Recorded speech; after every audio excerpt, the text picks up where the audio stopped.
Good morning sensation family. সকাল সকাল এসেছিলাম মিমলি স্কুল। তারা উঠতে ওরা একটা টিফিন দিতে ভুলে গেছে, মানে দুটো হয়, একটা দিয়েছে আর একটা দিতে ভুলে গেছে। ওটা আবার দিয়ে গেলাম। বাড়িতে ফিরে চা বসিয়ে দিলাম আর জল দেবো গাছগুলোতে। তা এখন বাড়ি চলে গেলে তারপর আর দেখা যাক, পল্লবীদের হয়তো চাবি দিয়ে যাবো জল দেওয়ার জন্য। আর লাস্ট কিছু রাউন্ড কাছাকুচি চলছে, এগুলো বাড়ি থেকে ফিরে এসেই লাগবে। যেমন মিমলি স্কুল ড্রেসগুলো আজকে যেটা পরে আসবে ওটাকে আসার পরে কেচে দিতে হবে। এখন এসে যদিও আমরা শনিবার রবিবারটা পাচ্ছি, তাও আর কি পরে সেপার সাইড ওগুলো করে রেখে দেওয়া ভালো।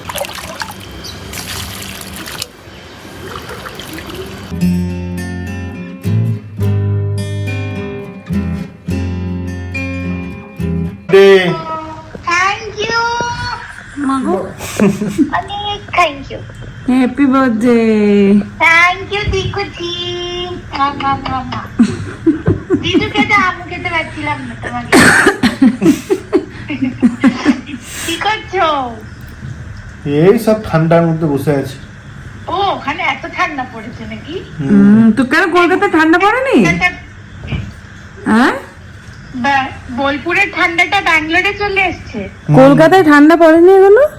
আছে, কালকে অতটা লাগেনি। গুড মর্নিং সেন্সেশন ফ্যামিলি, কেমন আছো তোমরা সবাই? সকাল সকাল ব্লগটা স্টার্ট করছি। মিমরি তো চলে গেছে স্কুলে, আমার ব্লগ ছাড়া হয়ে গেল, ঘরদোর গোছানো হয়ে গেছে। এবার ফাটাফাট রান্নাটা সেরে নেবো। 2 খেপিতে আসছে, কালকে যেহেতু চলে যাচ্ছি ওই জন্য আজকে ওরা অফিস যাওয়ার আগে একবার দেখা করে যাবে, তার জন্য ব্রেকফাস্ট নিয়ে আসছে। সবাই একসাথে ব্রেকফাস্ট করবো, একটু অল্প আড্ডা করে যে যার কাজে সারাদিনের মতন লেগে পড়বো। তো চলো, কালকে বেরোনো। প্যাকিং তো মিমলিরটা কমপ্লিট হয়ে গেছে, আমারটা এখনো হয়নি, চলছে। আমারটা মাছ পথে আছে। আজকে দিনটাই লাস্ট, কাল থেকে রান্না বান্না হবে না, ওই জন্য এই সপ্তাহে আর মাছ আনিনি। লাস্ট এই কটা ডিম পড়েছিল, ওই জন্য আজকে ডিমের ঝোল আর ভাত সব কটা ডিমই বানিয়ে নিলাম। ভাত আর ডিম সিদ্ধ চাপিয়ে দিলাম। এখন ফ্রিজটা একটু পরিষ্কার করে নেবো।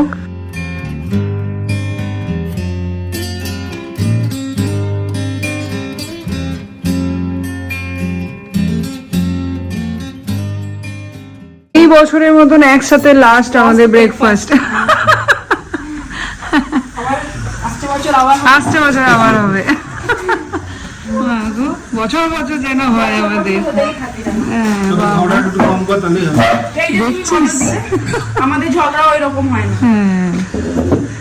আমরা ঝগড়া হলেও মিটমাট করি। আমার সাথে ওটাই বলছে, আমার সাথে হয়েছে আজ অব্দি জিজ্ঞাসা করো তো। না না, তোমরা কথা বলো। হ্যাঁ, কথাই বলো না, সেই দেখা হলে একদিন কথা বলো। এই উপমাটা ভালো লাগে, এগুলো উপমাটা ভালো। হ্যাঁ বলো। হ্যাঁ চলো, বলছে হ্যাঁ চলো। এসো তুমিও। পুরো বিল্ডিংটা রং হচ্ছে, কি ভাল লাগছে দেখতে। আমার চোখ করে এদের বিল্ডিংটা রং হয়ে গেল। সারা রাত অফিস করে আধা ঘুমিয়ে এসছে। মা গো, আমরা জাস্ট চাটা নিলাম। না, দাদা অফিস চলছে। দাদা বলে যে রাতে দেখা করবে ডেক্সটারের সাথে, তোর সাথে কোনো সম্পর্ক নাই। না, তুই রোগা হয়ে গেছিস। হ্যাঁ, তোকে রোগা কেন লাগছে ভাই? মানতে হবে, সারা রাত জেগে দেখো না, দৌড়ে দৌড়ে। Thank you, thank you. না চা, আবার থ্যাংক ইউ বলছি। না চা খাবো না, কিছু খেলেই ওকে দে। ঘুম দিয়ে উঠে এসছে। এটাকে ছাড়বো বলছি তো। আরে ঘুম দিয়ে উঠে এলি? আরে ও উঠেই ভালো লাগছে না রং করার পর? হ্যাঁ, ওর সাথে ম্যাচিং হয়ে যাচ্ছে জামা কাপড়। কেমন লাগছে, কেমন লাগছে? ও তো প্রথমবার দেখবে।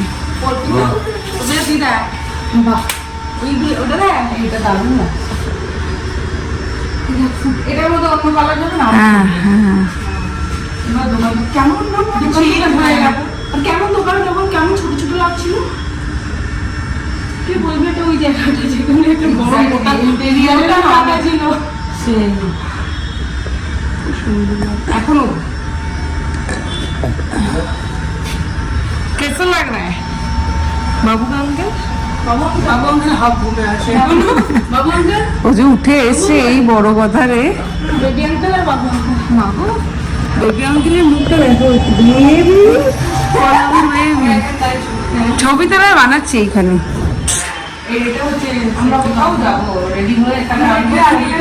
পল্লবী একদিন বলছিল বলছে অর্পিতা অফিস যাওয়ার আগে রোজ এখানে এসে একবার ফটো তুলে নিয়ে চলে যাবে।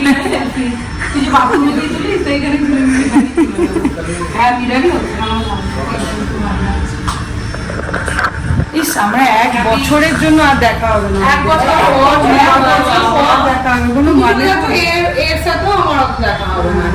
ওর বাড়িতে সবাই আসছে বাড়ি থেকে, কালকে এরা পার্টি করবে,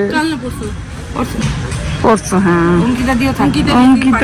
অঙ্কিতার ছেলের বার্থডে। আমি ডাকতে পারছি না। বাড়ি যাচ্ছ? আমার কেমন বাড়ি বাড়ি ফিল হচ্ছে না। বাড়ি কেউ গেলেই আমার এটা যায় না, জেলাস ভাব কেমন লাগে না। সেটা হয় যখন পল্লবী বাড়ি গেল, আমি আর তুই আত্মার মতন বসেছিলাম দুজনে জড়িয়ে ধরে। ও যাচ্ছিল না, তার মধ্যে ওকে চলো দুর্গা পুজোর সময় আবার গাড়িতে করে এসেছিলাম, আবার গাড়িতে করে পুরো। আমি সত্যি হেভি মজা করেছি। আমিও করবো, গাড়ি আসার পরে আমিও করবো। আর আমরা ফ্লাইটে যাবো না, গাড়িতেই যাবো। বসে পড়েছি এখন খেতে, করতে পারছি 3টে। আজকে পাগলের মতন চারিদিকে কাজ, মানে কি বলবো, কিভাবে যে সময় পেরিয়ে যাচ্ছে বুঝতে পারছি না। ওখান থেকে এলামই, তারপরে পুজো, বৃহস্পতিবারে পুজো, আজকে সমস্ত কিছু ছিল একসাথে। যাই হোক, মাথা শ্যাম্পু করা সমস্ত কিছু করে এখন বসে পড়েছি ডিমের ঝোল আর ভাত। বাপরে, রান্না বান্না হয়ে গেছে, পেট শান্তি, ঠাকুরকেও দিয়ে দিয়েছি। এখন ঘরগুলো একটু গুছিয়ে নিতে হবে। চারিদিকের অবস্থা দেখেছো? এই যে, মানে এগুলো তাও গুছিয়ে, মানে ওদিক থেকে সব ফ্রিজ খালি করে এদিকে রেখেছি। এগুলো এসে দিদি করবে। বাকি এখন ঘর দৌড় চারিদিকে উলঢাল হয়ে আছে। মানে আমার বাড়ি বোধহয় এত বেশি অগোছাল হয়ে যায় প্রত্যেক দিন।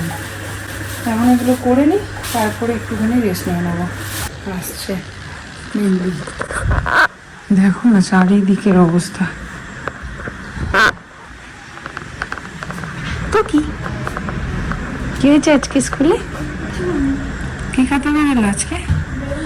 এটা টিফিন ফিনিশড হয়েছে? তোমরা শর্ট ব্রেক শেষ হওয়ার তারপরে শর্ট ব্রেক পাঠিয়েছো। আমরা তুই পেছনই বাবা বেরিয়েছে, তাহলে ওরা দিয়েছে শর্ট ব্রেক শেষ হওয়ার পরে। এ মানিয়ে খাসনি? এ মা দেখ কেমন এরা।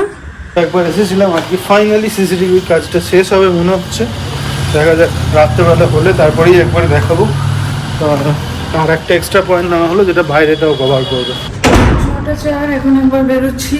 ওদের কাজ হয়ে গেছে, সিসিটিভিও লেগে গেছে, আর কার্পেন্টারেরও হোপফুলি অনেকটাই হয়ে যাওয়ার কথা। পেনওয়ালা আসেনি, দেখে আসি কতটা কি হলো। এসে ফাইনালি সন্ধ্যে দেবো, তারপরে পুরো প্যাকিংটা শর্ট করে আবার রাত্রে একবার যাবো দেখতে ফাইনালি। এই যে গতিতে কাজ চলছে, এ বাড়ি যাওয়ার আগে তো কি, বাড়ি থেকে ফিরে এসেও দেখবো শেষ হয়নি। যা অবস্থা এখন, এই অবস্থা, জানি না কি হবে। সামনের এই হোর্ডিংটা খুলে দিয়েছে, এখন একদম ভিজিবল হয়ে গেছে।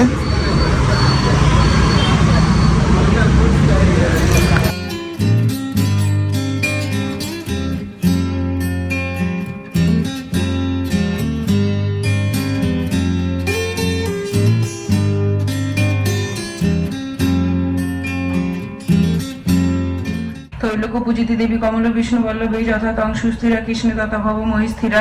দোল পূর্ণিমা নিশি নির্মল আকাশ, ধীরে ধীরে বইতেছে মলয় বাতাস। লক্ষ্মী দেবী বামে করি বসি নারায়ণ, করিতেছে নানা কথা সুখে আলাপন।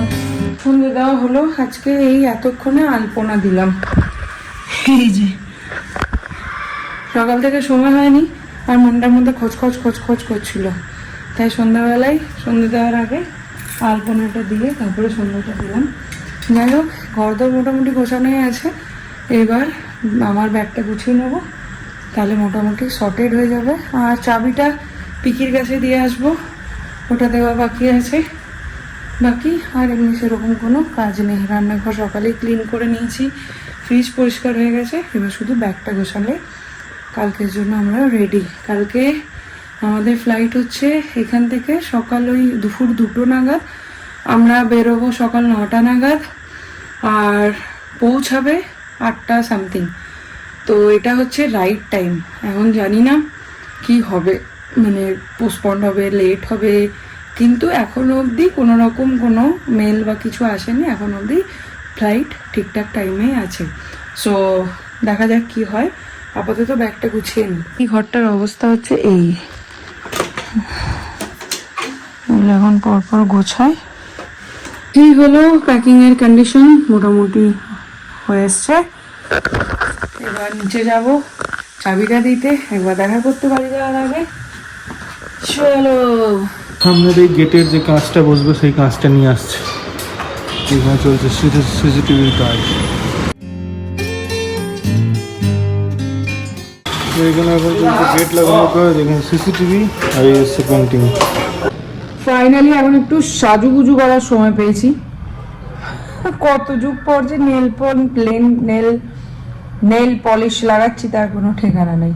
মাঝে একদিন পল্লবী লাগিয়ে দিয়েছিল, মানে এনেছিল, ওইটাই নিয়ে লাগিয়েছিলাম, ব্যাস। ঘুরতে গেলে আমার মনে পড়ে ছোটবেলার কথা। ঘুরতে যাওয়ার আগের দিন মা এরকম নেল পেন্ট লাগাতো, শ্যাম্পু ট্যাম্পু করে সাজাগুজু করতো। আজও কখনো ঘুরতে গেলেই ওইটার কথা মনে পড়ে। যাই হোক, অনেকদিন পর বাড়ি যাচ্ছি, আনন্দ তো ডেফিনেটলি হচ্ছে, নিজের জায়গা, নিজের মানুষজন। বাট ব্যাঙ্গালোরটাকেও খুব মিস করবো। এখন ব্যাঙ্গালোরে থাকাটা একটা অভ্যাসের মতন হয়ে গেছে, যেরকমটা প্রত্যেকেরই হয়, নিজের বাড়ি, নিজের জায়গা। আর এই সোর্সে আর একটা কথা বলে রাখি, তোমরা কালকে বেশ কয়েকজন কমেন্ট করেছো মিমলির রেজাল্ট ভালো হওয়া নিয়ে। আর কি ভালো হওয়া নিয়ে মানে মিমলি একই ক্লাসে 2বার নাকি রিপিট করেছে। তোমরা একটু ভুল জানো, হ্যাঁ রিপিট করেছিল, সেটা ক্লাস 5-এ ছিল।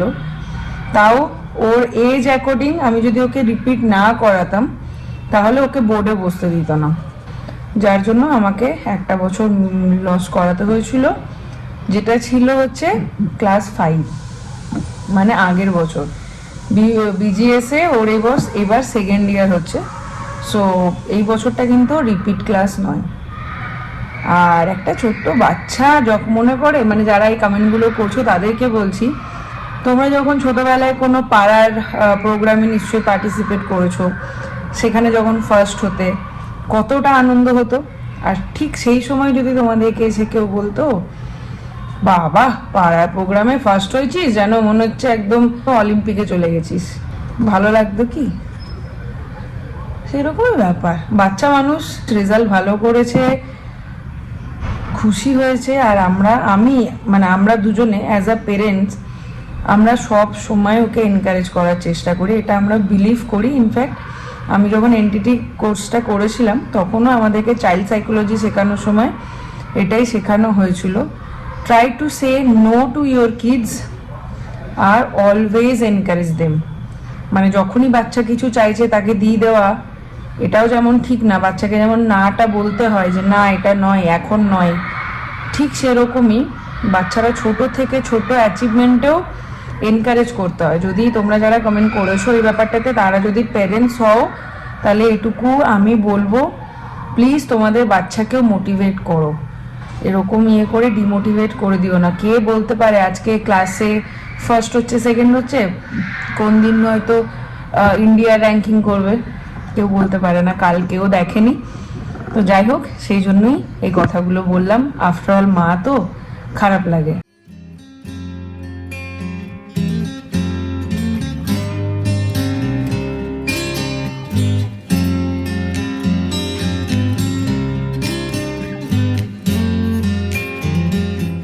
ভালো খবর দেওয়া হয়নি তোদেরকে, আরে ভেবেছিলাম সময় কুলাতে পারলাম না। অ্যাওয়ার্ড পেয়েছি ব্যাপক, ওই যে সেই যেটা বলছিলাম, হ্যাঁ তাজে খুব সুন্দর দিয়েছে সার্টিফিকেট, একদম ফ্রেম করে বড় মতন। আর আইফা অ্যাওয়ার্ডটা পাইনি, আইফা অ্যাওয়ার্ডের মতনই একটা ডুপ্লিকেট দিয়েছে। সন্ধ্যেবেলায় আমি সাজলাম, এখন মেয়ে সাজছে। তাহলে মামার বাড়ি না গেলে এসব সাজতে পারতিস?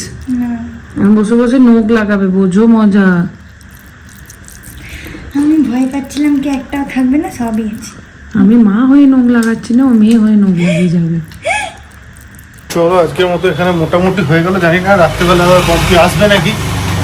বাড়ি যাওয়ার আগে একটু দাড়ি ঠাড়ি সব সেট করে নিলাম।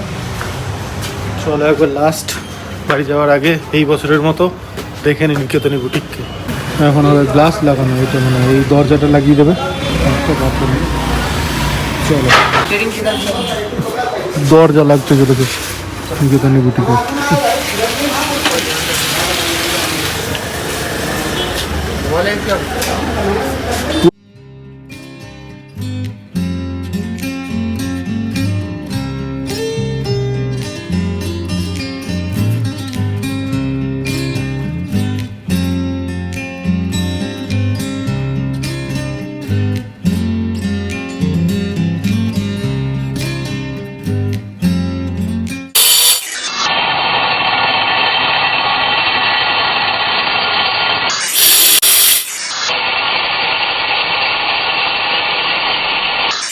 এতক্ষণ কাঁচ লাগানোটা ঘরের ভিতর থেকে দেখছিল, এবার বাইরে থেকে দেবে।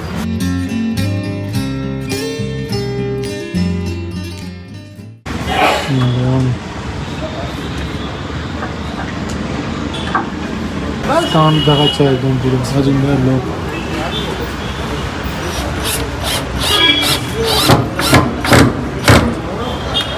হলো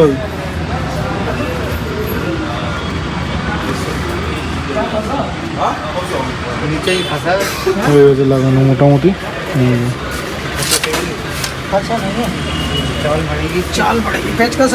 কত রকম কিছু হয় এখানে, স্ক্রু ঘুরিয়ে ঘুরিয়ে দরজার স্পিডটাকে মেনটেন করা হয়েছে। পুরোটা লাগছে না।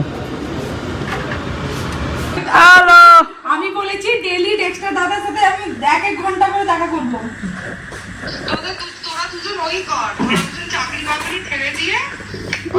তো লিপস্টিকটা উপর লিফট হয়ে গেছে কেন?